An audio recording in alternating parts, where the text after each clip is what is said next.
Hola, bienvenidos a Lucrecia Sabe. El día de hoy se encuentra con nosotros Andrea Áviles Ortega, que es parte de Fundación Arcoíris por la Diversidad Sexual. Hola Andrea, ¿cómo te encuentras? Muchas gracias por acompañarnos. Hola Paola, muchas gracias, muy bien. También se encuentra con nosotros Paola Michelle, que estuvo hace como 3 programas. Se encuentra Ari, que es parte del equipo de Lucrecia Mezcal, y Lenny. Hola, muchas gracias por acompañarnos nuevamente en este programa de Lucrecia Sabe. Como saben, hemos hablado acerca de diferentes temas, violencia de género y bueno, pues el día de hoy por eso nos hace el honor de estar con nosotras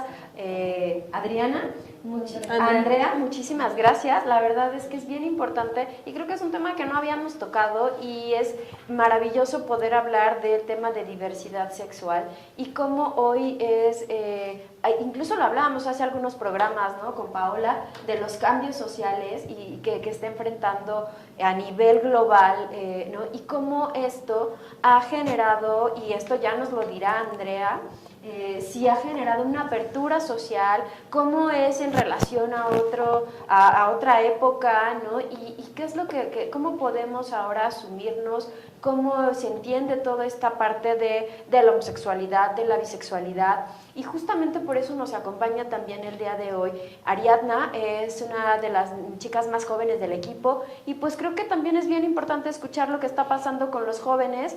Y pues sin más preámbulo, cuéntanos qué hace Fundación Arcoíris. Claro, pues Fundación Arcoíris por el respeto a la diversidad sexual es una organización de la sociedad civil que nos dedicamos al análisis de la sexualidad y a la promoción de los derechos de las personas que han sido discriminadas por el ejercicio de su sexualidad, principalmente las personas LGBT. Entonces digamos que el centro es el tema de la sexualidad y cómo, ¿no?, a través de, digamos, de procesos históricos, sociales, culturales, políticos, se ha construido una idea de sexualidad dominante y hegemónica, en donde al centrarla en la reproducción, todas las prácticas y todas las expresiones que quedan fuera de un fin reproductivo suelen ser discriminadas o violentadas, estigmatizadas, ¿no? Y eso es lo que sucede con las personas LGBT. Entonces, bueno, desde la Fundación hacemos este análisis a través de 3 líneas estratégicas: investigación, planteamos proyectos de investigación que sobre todo nos den herramientas y resultados para poder hacer incidencia política, incidencia que permita avanzar y promover en los derechos de las personas LGBT principalmente. Y el tercer eje es formación, ¿no?, que esto damos procesos de capacitación o profesionalización a grupos de jóvenes, sobre todo jóvenes LGBT, para la incidencia política, jóvenes activistas, pero también hemos dirigido procesos de capacitación, por ejemplo, a funcionariado público, ¿no?, para la atención a personas LGBT, para mejorar estos espacios y el acercamiento y la relación que existe entre las autoridades y la población. Qué maravilla. Fíjate que recientemente me estaba preguntando eso. ¿Qué pasa cuando tú decides asumir que eres mujer, pero te gusta lucir como con una imagen más masculina? ¿Cuál es tu espacio que te corresponde en el metro, por ejemplo? Y cómo las autoridades hoy por hoy lo están llevando, ¿no? Porque también eso es muy común, digo, o lo contrario, ¿no? Que eres hombre o que eres transgénero y entonces, ¿cómo te vas involucrando? ¿Cuál es el espacio que te corresponde? Cuéntanos acerca de eso. Ok, primero quisiera como aclarar tal vez algunos conceptos que nos permitan nosotras crear nuestro propio criterio, ¿no? Porque pienso que no hay una respuesta correcta o incorrecta, decir en qué espacio tienes que estar. Okay. Más bien es una cuestión de, o sea, está la orientación sexual, ¿no? La orientación sexual es la capacidad que tenemos todas las personas de relacionarnos sexoafectivamente. Me gustaría interrumpirte. Ajá. Y que nos cuenten las chicas que si conocen la diferencia entre orientación sexual y preferencia sexual. Pau. Pues no como tal, pues yo lo asociaba que era lo mismo. ¿Tú, Paola, Michelle? No muy claro. Ari. No, o sea, tengo como un concepto de la preferencia sexual, que es como que sexo te gusta, ¿no? Y la orientación es de cómo cuidarte o algo así más o menos. O sea, no lo tengo tan claro, vaya. Entonces, como pueden ver, creo que todavía nos hace falta esta plática de concientización para que vayamos aterrizando y teniendo claridad, como dijiste, y formando nuestra propia opinión. Sí, bueno, respecto a esta pregunta, por ejemplo, primero diría que en realidad orientación sexual y preferencia sexual se han utilizado como sinónimos, ¿no? Pero que no es correcto referirnos a preferencia sexual porque una no prefiere que le gusten los hombres a que le gusten las mujeres, ¿no? Las preferencias, o sea, no prefiere, o sea, sí prefieres a lo mejor helado de chocolate en vez de vainilla, ¿no? Pero cuando se trata, digamos, de establecer relaciones sexoafectivas, no hay como tal una preferencia. Sin embargo, por ejemplo, en la legislación, sí el concepto que se ha utilizado de manera a percepción de la Fundación Arcoíris, porque puede haber personas que difieran de esto, es que se utilice en la legislación preferencia sexual, ¿no? Entonces, ahí hay un trabajo de incidencia que hemos estado intentando hacer para cambiar ese concepto. Entonces, orientación sexual tiene que ver con esta capacidad de establecer relaciones sexoafectivas con otras personas, ¿no? Esto puede ser con personas de mi mismo género, con personas del género opuesto, ¿no? O con personas de ambos géneros. Entonces, las personas que establecemos relaciones con personas de ambos géneros, o incluso con personas no binarias, personas trans, etcétera. Pero bueno, digamos, si nos gustan hombres y mujeres, somos bisexuales, ¿no? O son las personas bisexuales. La homosexualidad son las personas que establecen relaciones con personas de su mismo género, y la heterosexualidad son aquellas personas que establecen relaciones con personas del género opuesto. ¿Y los no binarios?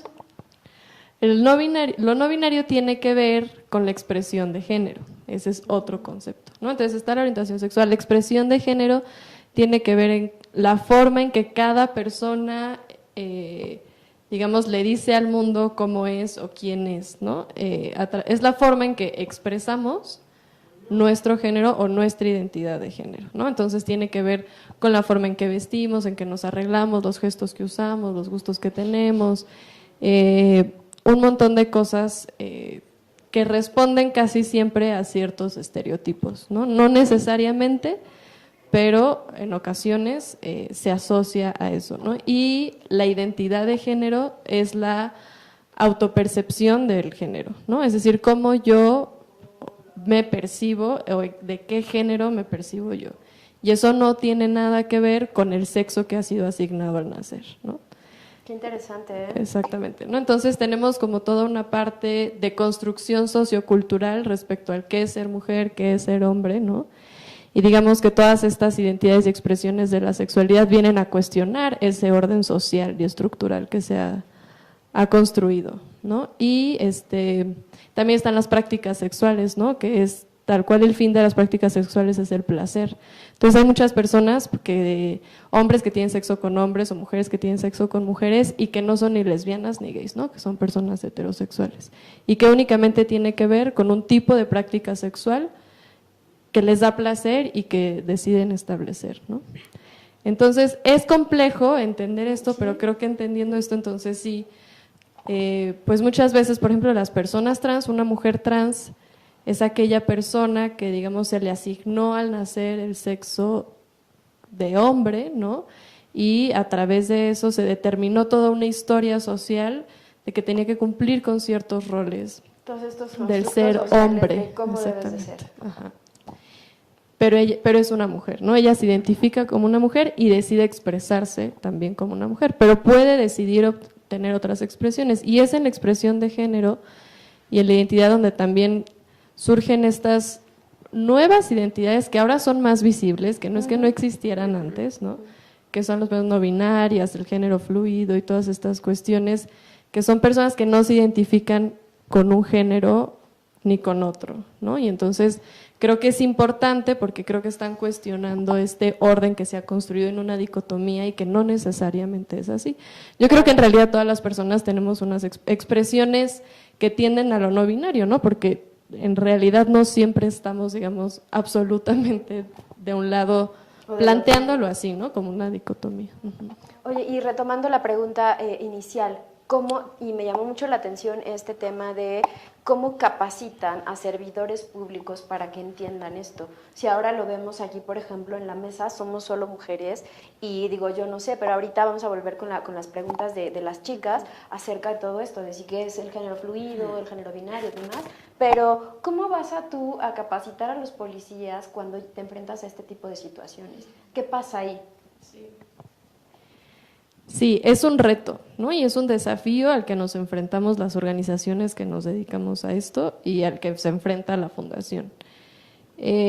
Capacitar a policías o a cualquier otra persona funcionaria pública es complejo porque no, o sea, al ser funcionarias públicas tú no puedes ejercer, ¿no?, bajo tus propias creencias o tus propias ideas o prejuicios.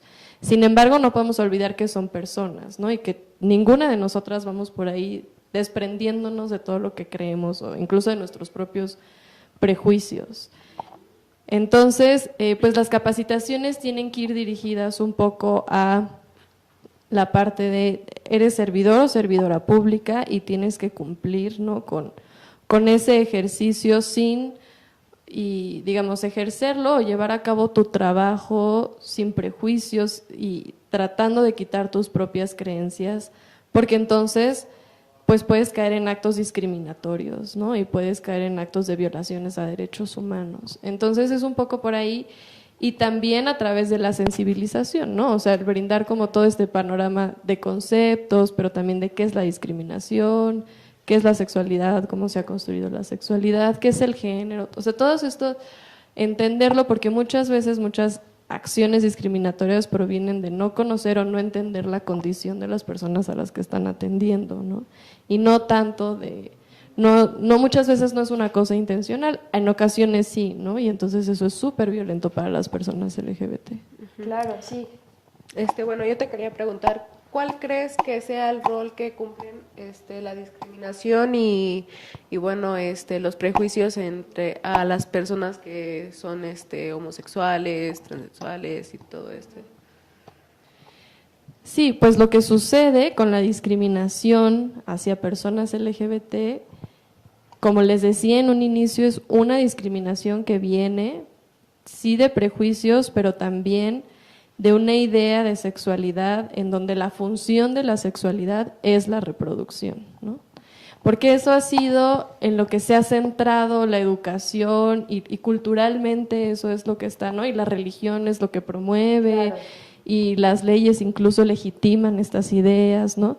Y en la sociedad predomina esta idea. Entonces, de hecho, este discurso hegemónico que, bueno, ha imperado por, o sea, bastante tiempo, creo que todavía es muy permeable incluso en los jóvenes cuando utilizan la palabra de, ¿sabes?, maricón y todo esto, claro, como para hacer alusión a cuando estás teniendo una conducta que rompe con todo este constructo social del estereotipo de lo que debe de ser un hombre, de lo que debe de ser un macho, ¿no? Yo no sé si esto sigue pasando también dentro de tu círculo, que se sigue viendo en esa manera.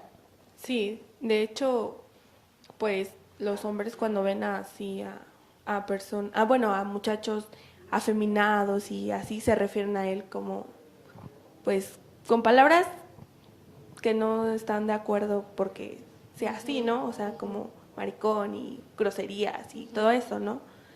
Y pues también a las chavas, ¿no? O sea, cuando ven que se visten medio varoniles y cosas así, nosotros pues sí nos dirigimos hacia ellos como o sea, aunque esté entre nosotros, sí nos dirigimos a ellos como, ay, esa es tortilla, ¿no? O cosas que dicen que es marimacho. Ajá, sí, rollo, exacto.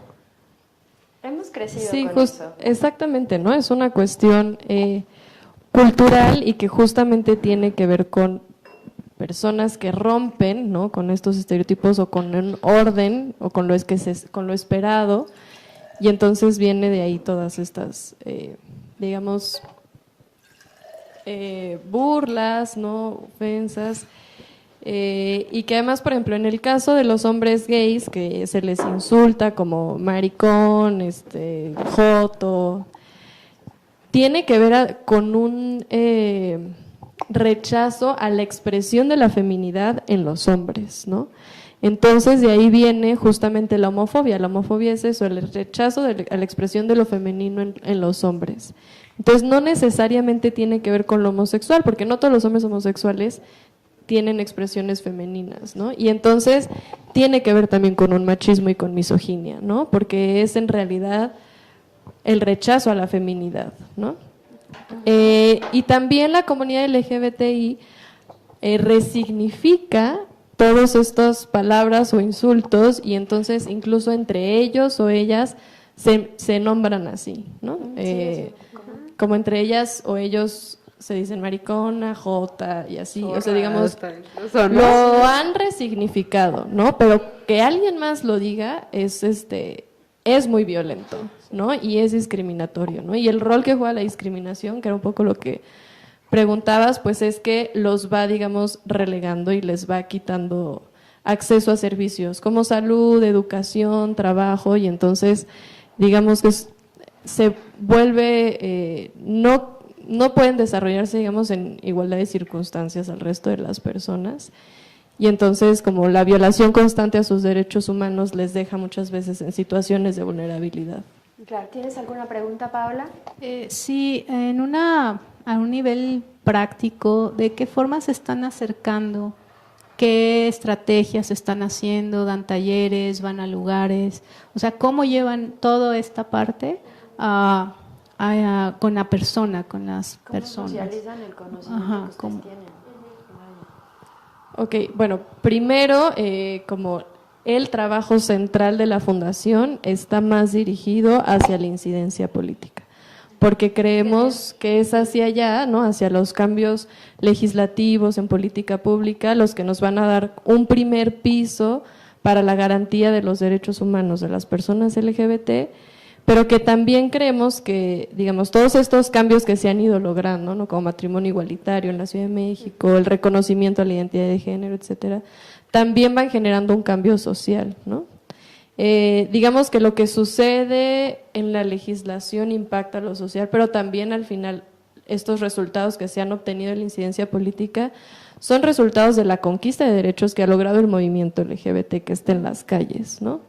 Entonces, es como ir apostando por una transformación social también, digamos, dirigiéndolo hacia esta parte y pues creemos que también como la apertura en las leyes, en la política pública, en los programas sociales, en los discursos incluso políticos, pueden ir generando justo estos cambios porque empieza a cuestionar y a trastocar un poco la noción de sexualidad que se tiene, ¿no? O sea, el Estado también legitima una forma correcta de ejercer la sexualidad, ¿no?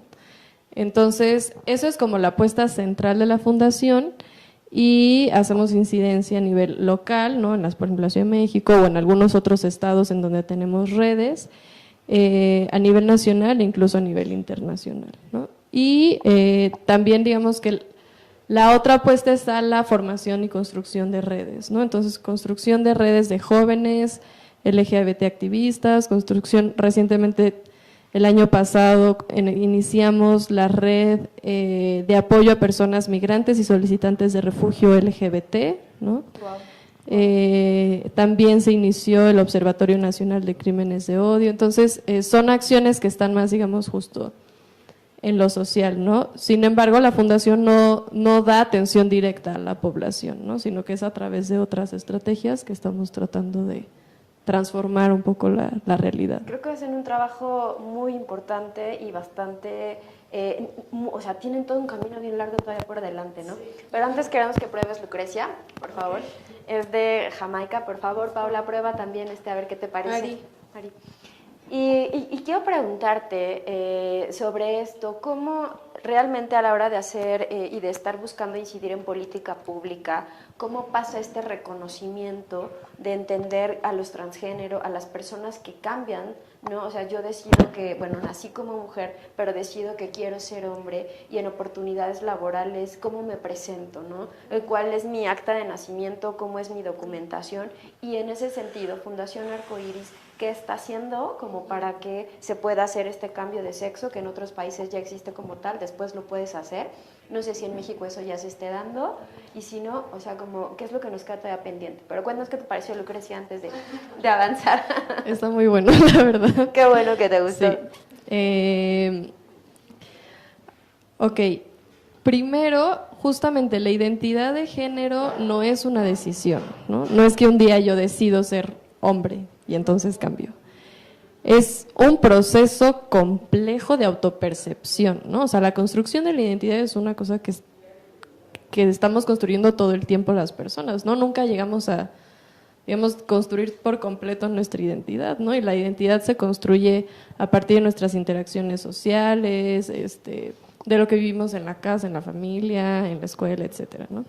Entonces tiene que ver con una autopercepción y es un proceso complejo que no tiene que ver con que como me gusta más el azul, entonces soy hombre, o me gusta jugar fútbol, no, o sea, eso es una falsa creencia respecto a lo trans, ¿no? Típico. Exactamente, que muchas personas usan justo como para ir en contra, ¿no?, de lo trans, y no, o sea, no es una decisión basada en estereotipos, es un proceso complejo de autopercepción. Entonces, una vez digamos que una persona dice soy mujer y se percibe mujer y se autodefine mujer y decide expresarse así y digamos decirle al mundo y pedirle a la gente que la identifiquen como mujer, viene justo la parte legal, ¿no?, que es un problema cuando vas a un trabajo y entonces yo digo soy Andrea, pero mi IFE, mi acta de nacimiento dice que soy Juan, es en donde empieza como la discriminación, ¿no? Si no se comprende esta condición. Sin embargo, en la Ciudad de México sí existe el reconocimiento legal de la identidad de género. Las personas trans, hasta ahora solamente las mayores de edad, ya pueden llevar a cabo este cambio de manera legal. Eso quiere decir que ya pueden tener su acta de nacimiento con su identidad de género que les corresponde y su nombre, ¿no? Y con eso pueden ya tener como el resto de los papeles. Para menores de edad, en este momento no existe, pero es una discusión que está ahora en la Ciudad de México.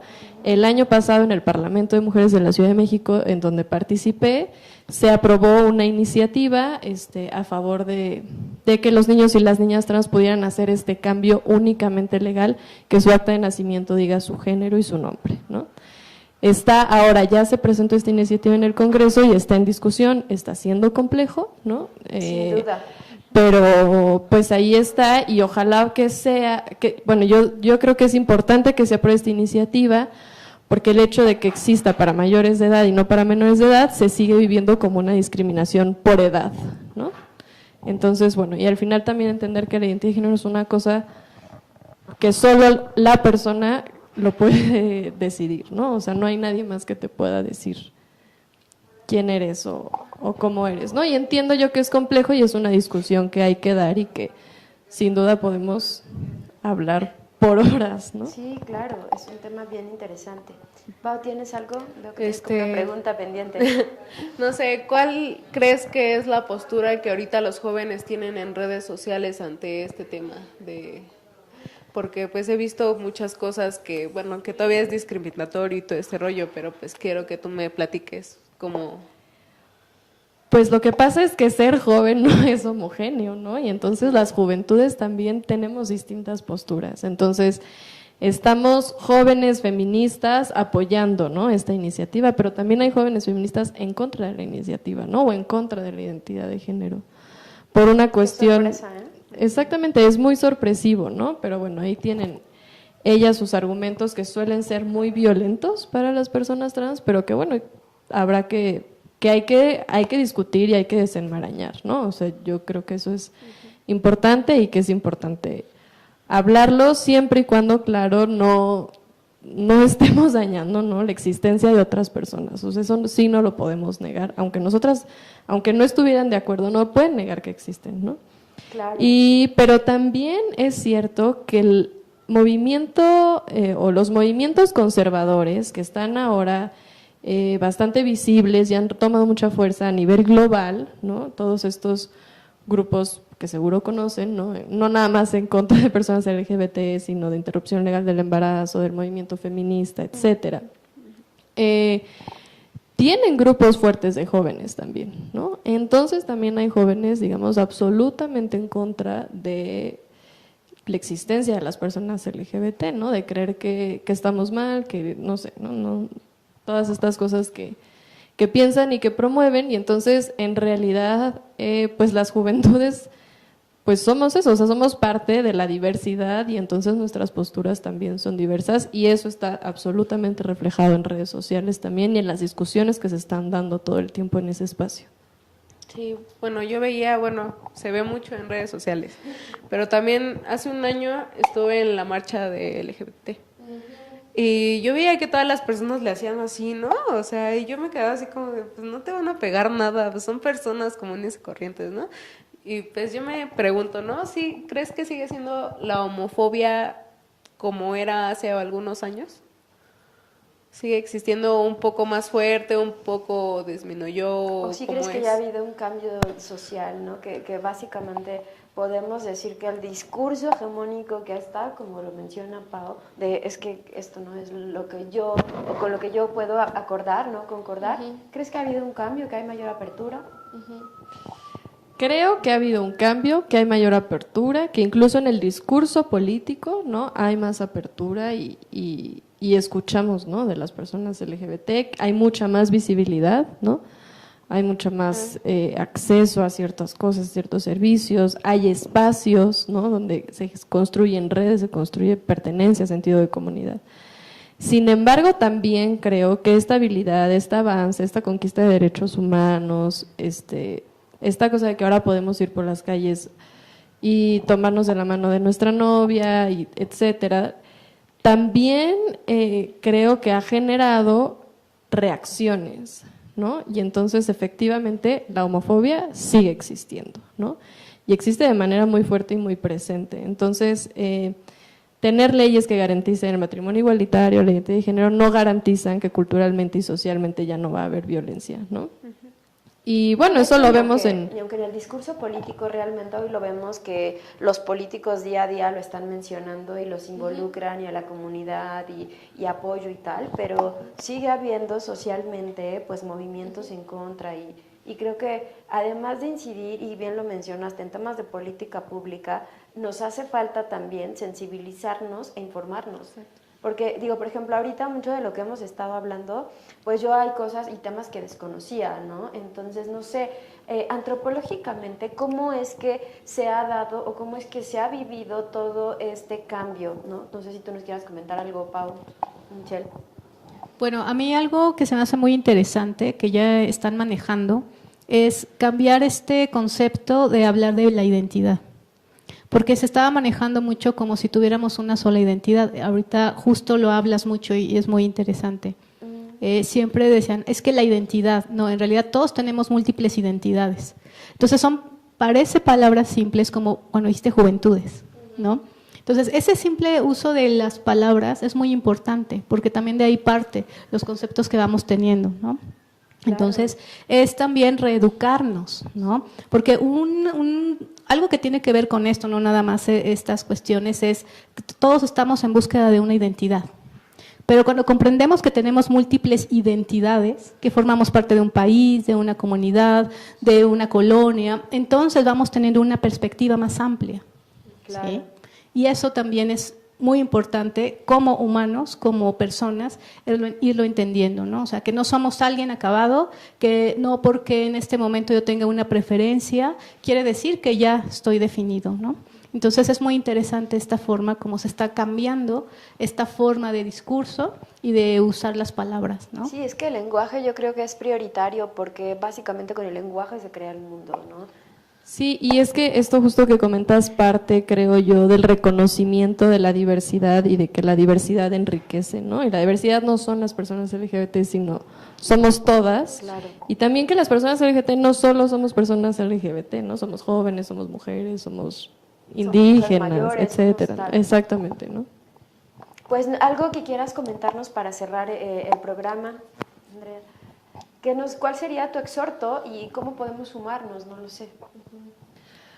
Pues yo exhortaría como si tenemos dudas, no sabemos cuál es nuestra postura o qué qué postura tomar, pues a informarnos, ¿no? A acercarnos a las organizaciones que trabajamos estos temas, a las personas LGBT, ¿no? O sea, existimos, ahí estamos, ¿no? Y entonces, como a comprendernos, a escucharnos, ¿no? Y eso, ¿no? Como a realmente como establecer diálogos, ¿no? Y construir juntas, y en vez de tratar de buscar algún beneficio, digamos, individual o propio, sino pensar en qué es lo mejor para la sociedad y para las personas, ¿no?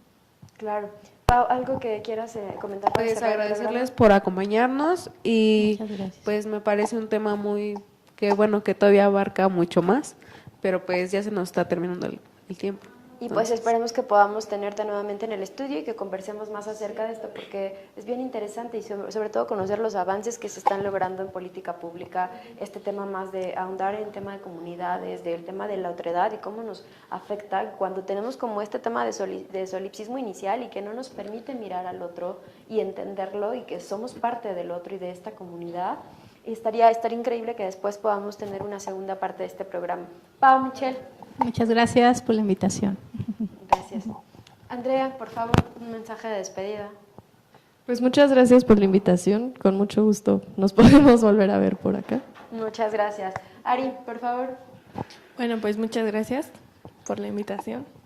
Y pues nada, entonces nos vemos en el siguiente programa de Lucrecia Sabe. Nuevamente agradecemos a nuestro querido staff que nos acompañan en cada programa. Y gracias a ustedes, por favor, si tienen dudas, comentarios y algún tema en particular que quieran que abordemos con la Fundación, por favor coméntenlo. Y en los comentarios en nuestro Facebook de Lucrecia Mezcal y en nuestra página de Instagram, Lucrecia Mezcal y www.lucrecia Mezcal, vamos a poner también los datos de contacto de Fundación Arcoíris. Así que sin más, pues muchas gracias.